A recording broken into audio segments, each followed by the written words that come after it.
how do you know when it's time to let go and move on?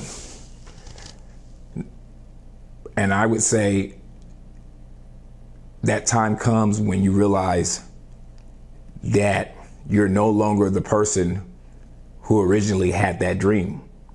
So for instance, a lot of us decided we wanted to do something and be something when we were younger. And we held on to that ideal because that was the aspiration for our lives. And in the moment where we came up with that dream, we've been selling ourselves on that dream the entire time, even if reality showed you otherwise. And as you should, because that's how dreams actually get accomplished, by you basically making them a reality. But at some point, how do you know when it's time to move on? This could be applied to a marriage, a relationship, a goal, a dream, an ideal, or just life in general. How do you know when it's time to let go and move on? I would say, first of all, to identify that thing, it must have a recurring theme. Meaning that if you had a goal, a dream, a purpose, etc., and over time you didn't accomplish it, or it didn't pan out to be what you wanted, you must have continuously went back to it. So for instance, you might be working on that business, then life gets in the way, then something else happens, and then it doesn't happen. And then again, you repair your life, you start working on the business again, and then something else comes up and it doesn't happen, right? That's what I mean by a recurring theme.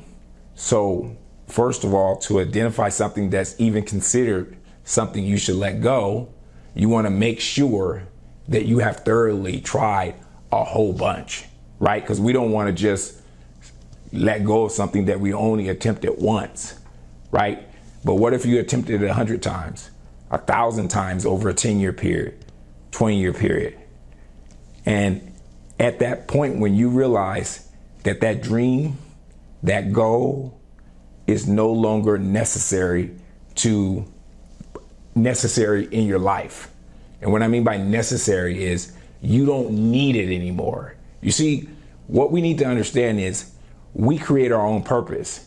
And when we created those dreams all those years ago, those goals, those aspirations, whatever you're trying to seek, we created it because we thought about what would give our life much as meaning as possible, right?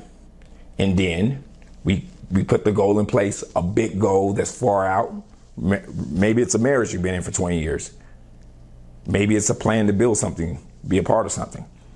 If it happened, and you had a recurring theme, meaning that you started it, you stopped. You started it, you stopped. Or you never get anywhere with it, and you've been going back and forth to that dream, reopening that dream over and over and over and over a long period of time, then you know that it is a dream because you kept going back to it. And so that's why I wanted to start with, in order to identify the thing that you let go or move on from, the dream, the goal, the thing that means a lot for you, it must have a recurring theme. Because only something that powerful you're going to keep going back to, keep trying to do it, keep trying to make it work, keep seeking it, right? So first you got to make sure you're identifying the right thing. And so the reason that you didn't accomplish the goal, I don't have the answer to that. There's 1,000 reasons why you didn't accomplish the goal. Maybe it wasn't meant for you.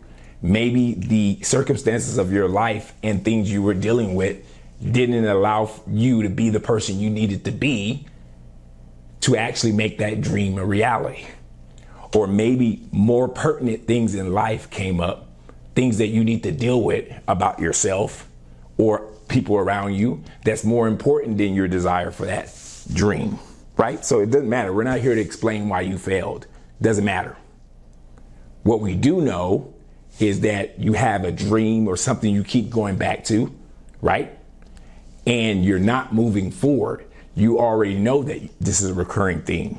And if you go back for the 100th time, the probability of it happening again is very high. So now we have identified it's time to let go of that dream. And what you'll realize is in the process of seeking that dream for 10 years, 20 years, whatever the amount of time is, and you haven't accomplished it, you'll realize that you're no longer the person who came up with that dream, whether that's good or bad. So I'm not here to make you sad, but you're no longer the person who came up with that dream. Therefore, that dream is not necessarily necessary to give your life purpose now, right? You learned a whole bunch from when you formulated your goal, your dream, or whatever, your marriage, whatever you're holding on to that you can't let go. You learned a whole bunch and you're no longer the same person. Okay? That dream was formulated for the 10-year-old person that you were, the 20-year-old person that you were, whatever age you came up with this goal that you can't let go of, that you keep going back to, right? Now we must let it go. It is not necessary. Okay? And the reason it's important to let it go, if it falls in the category that I described. Because if it's not a recurring thing you keep going back to, then it's not causing you problems. But if you keep going back to something and never get it done for 10 years, 20 years, then at that point, you're wasting your time and you're going down a path that probably requires you to live a life or perform actions that are not good for your life, right? Let's say that you wanted to be a writer and you kept trying to write a book and you've been doing it for like 10 years and never finishing. And you realize that sitting in a room trying to come up with a book and writing consistently is not necessarily conducive of the life you have lived where you could actually do it, right? We don't need to understand the reason why, but I'm just saying as an example, right? And so whatever the reason is why you didn't accomplish your goal, it doesn't matter. It's just time to move on. And so that's how you identify it. And you just have to be okay with letting go of the dream. Now, here's the thing, and I want to say, and this is the most important part, why I said what I said before I say this. The reason that you need to recognize that it's okay to let go of that dream is because when you try to let it go, you're going to feel like you're losing a part of yourself. Because a lot of times our life goals, our dreams, whatever you've been seeking for a long time, we formulated when we were young and we kept reinforcing those ideals throughout our lives. It was a lot of times it's a significant part of our identity, right? And so a lot of times what happens is you try to let it go and then you feel like you're letting yourself down or letting a part of yourself die. And what happens is we go back and try to rekindle it. Oh, let me try to write the book one more time. Let me try to start the business one more time. Whatever your thing is, right? So that's why it's so important, excuse me for the spitting. That's why it's so important to understand who came up with that dream. The version of yourself was a 10-year, 20-year-old, whatever the age was. And now we're talking 10, 20 years later, right? If you didn't accomplish that goal, then you're no longer that person. So you're not losing a part of yourself anymore. That was just an earlier part of yourself that came up with that ideal that you built your identity off of. But if your identity, right, whatever identity you built off of your goal or dream or ideal future, right, if it never materialized, then why keep living a false identity? It's like somebody who always thought of themselves as a business owner, but haven't been able to create a business for 20 years. And now there's discontent because you've been living your life for 20 years, feeling like and thinking like you're a business owner, but you don't have a business. And so that's going to create discontent because the ideal self that you have of yourself is not a reality. So in many ways, what you're doing by believing you're a business person and never do business is basically telling yourself that you haven't accomplished anything or you're failing at your main task, right? Because you're saying, hey, I'm a business person, I'm an artist, whatever it may be, but I do no art. You're aware of this and it creates discontent. So that's the same thing that's happening with these dreams we keep carrying over with us every year. I'm going to still start that business. I'm still going to do this. I'm still going to do that. There's a dissonance or a cognitive dissonance that happens. There's a level of discontent with your own self-satisfaction when you keep telling yourself you're an artist but never produce any art. When you keep living your life as if you're an artist, preparing to make art and never do it. Now you're living a life that's not congruent with the ideals that you carry. That's going to accept how you see yourself. That's going to affect your anxiety levels. That's going to affect your outlook on life.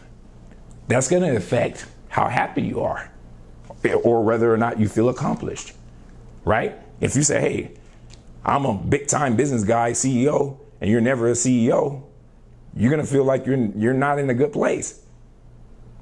So another thing, this is a little off topic, be careful the ideals and dreams you carry in your head.